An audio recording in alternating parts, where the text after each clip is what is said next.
Welcome back to Two Guys and a Gal, featuring Chelsea Troublemaker Taylor, Roberto Radio Rob Oh my God, Chelsea! Radio Rob Ayala, and then the Puerto Rican tour himself, the one, the only, Mario Rodriguez. And every single show, should we do our TMZ roundup first, or make it happen, make it stop? Let's do our celebrity news wrap up right now. Yes, and then we'll take a little break. All right. So I have our celebrity news roundup for today, and our first story, as I teased in the last segment, is about the Kardashian family and Lamar Odom. And now this story comes from the New York Daily News. Ooh. Yes, and so the headline is Lance Bass on the Kardashian family, and he says that they saved Lamar Odom's life. So now the story says Lance Bass is good friends with the Kardashian crew, and he happily opened up about how the family is doing since Lamar Odom was hospitalized earlier this month. He says, quote, "They're doing good." The ex-NSYNC member told reporters at the Environmental Media Awards in LA, Us Weekly reports, "I was just over at Chris's house the other day, and I put up their lives on hold. I give it up to those girls. Love them or hate them. This morning, guys. Love them or hate them. They really stepped up to the plate and saved his life." Bass, who's 36, called the situation devastating, but said Odom is improving daily and the family has high hopes. All right. You want to know my honest opinion about this? What's that? Lance Bass has been irrelevant since his Dancing with the Stars debut a few years ago. He's trying to get himself back in the public spotlight. I'm over it. But I do think that the Kardashians are... I don't know how I feel about the Kardashians trying to help Lamar out. Mm-hmm. I think Khloe is. Because Khloe is like... I don't know about you guys. I don't know how you feel about it. But I think Khloe's the most genuine Kardashian out of the whole entire clan.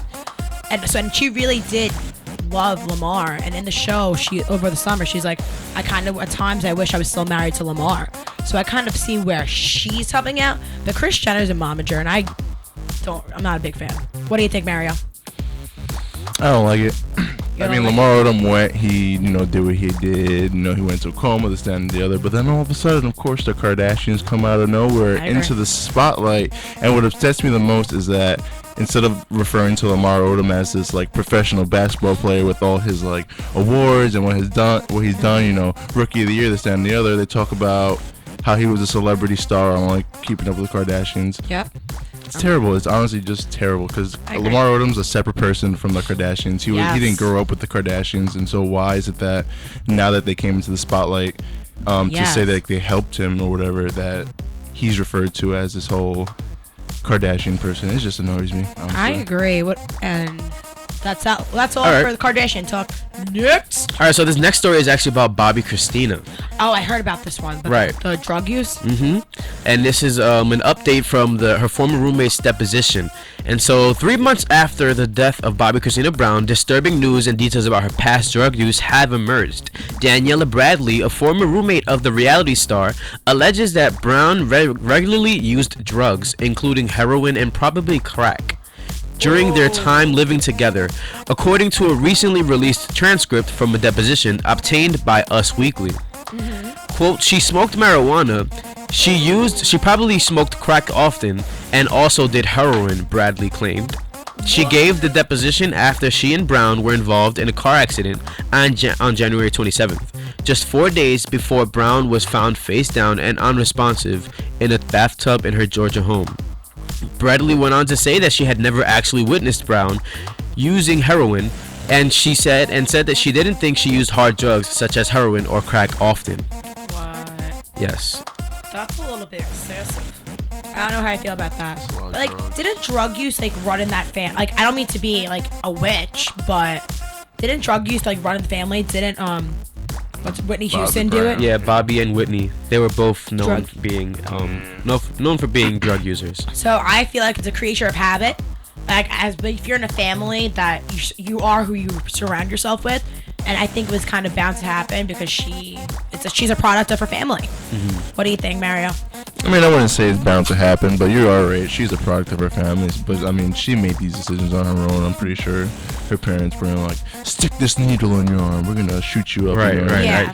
I mean, she made the decisions on her own. I mean, she smoked marijuana. She went to like harder drugs, and ultimately, like this happened to her. So it sucks, but she was old enough to make her own decisions at that point. What do you think, Robbie? I agree with Mario. I don't think her parents forced the needle in her, forced her to do those drugs. I agree. But she's a product of her environment, and she saw what was going on with her parents, and she was raised around that, and she saw and she was like, you know what? Hey, it's right.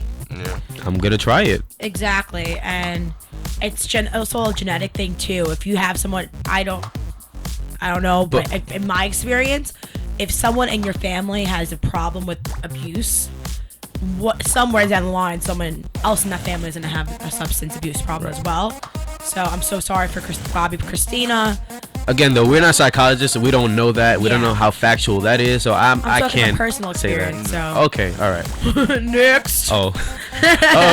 This next story is about the Twilight movie, and it was almost killed before they could even start the blockbuster franchise. What? Yes. So Twilight director Catherine Hardwicke tells the New York Daily News that the idea for the movie franchise was going to be so huge that the studios and all the studios rejected it. What? She said at the Cinema Society and the Mont Blanc screening of Miss You Already, it was in turnaround from Paramount.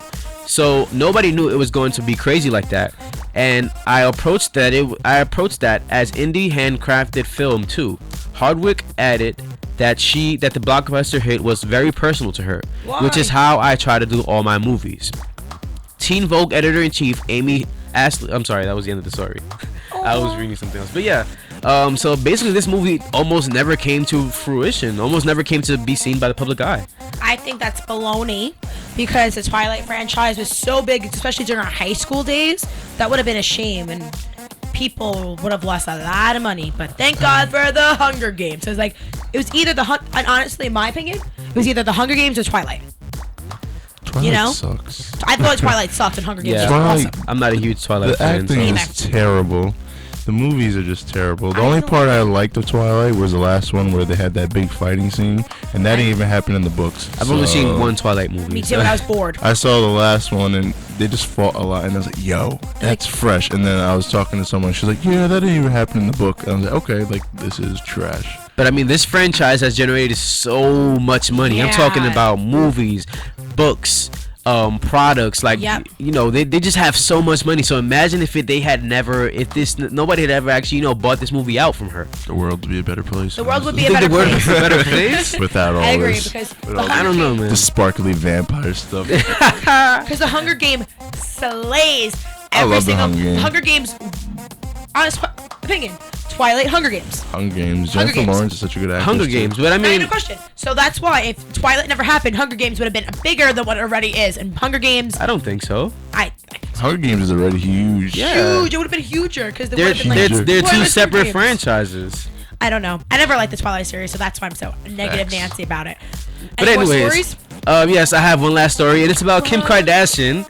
She finally hit 50 million Instagram followers. 50 million? Yes. So, the reality TV star has surpassed the milestone Instagram follower count, joining an exclusive club previously inhabited only by, guess who, guys? Who? Taylor Swift. Two bad people. Kardashian celebrated Monday by posting a silly selfie with husband Kanye West, captioned loudly in all caps. Here it goes. Ready? I'm gonna try to do it in my best Kim voice. I'm pausing this video for this. Wait, I know I'm late, but 50 million Instagram followers. Seriously, you don't know how much I love you. That's my Kim voice, guys. Yay! The 35-year-old socialite followed the triumphant post with several shots from her, quote, Troop Beverly Hills themed baby shower, which she'd postponed to Saturday in the wake of her brother-in-law Lamar Odom's hospitalization. Well, how sensitive and fun are you, Kim Kardashian? I'm over her.